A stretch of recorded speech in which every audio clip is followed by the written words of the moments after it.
Patuloy na nakaantabay ang Apalit Municipal Disaster Risk Reduction and Management Office o MDRRMO sa sitwasyon sa mga barangay, lalo na sa mga mabababang lugar at mga komunidad na malapit sa ilog. Ang Pampanga River po ay kasalukuyang nasa critical level. Nakapagsagawa din po tayo ng preemptive and forced evacuation sa Barangay Katsinala. Kung saan po nakapaglikas po tayo ng 9 na pamilya.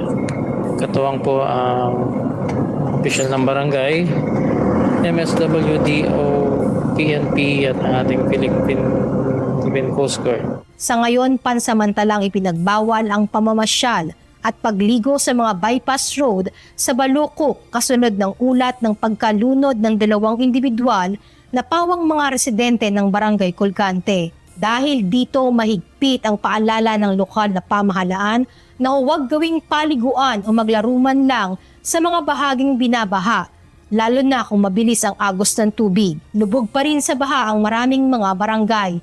Sa ngayon, mataas pa rin ang tubig sa mga barangay na nasa tabi ng ilog, gaya ng Kansinala, Sukad, San Juan, Tabuyok, Kapalangan at Barangay Paligi. Sa ngayon, patuloy ang pagmamatsyag at paghahanda ng mga responder sa Apalit upang agarang makatugon sakaling muling tumaas ang tubig at malagay sa panganib ang mga residente. 24/7 pa din po bukas ang MDRRMO Apalit sa kahit anumang emergencies.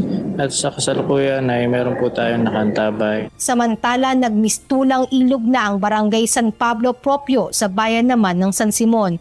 Ang nasabing barangay ay isa lamang sa mga dating hindi naman binabaha, pero hanggang ngayon ay lubog pa rin sa tubig. Gaya ng Apalit, ang San Simon ay isa sa mga bayan na apektado ng pag-apaw ng Pampanga River Basin. Samantala, ayon kay Pampanga Governor Lilia Pineda, kasalukuyan na silang kumukonsulta sa mga Japanese expert para sa posibleng hakbang at pangmatagalang solusyon sa pagbaha na nararanasan sa lalawigan. Naging maswerte kami kasi meron na tayong mga Japanese consultant na pinag-aaralan nila yung problema. Kasi nakita naman nila talaga na yung sitwasyon namin, naiiba.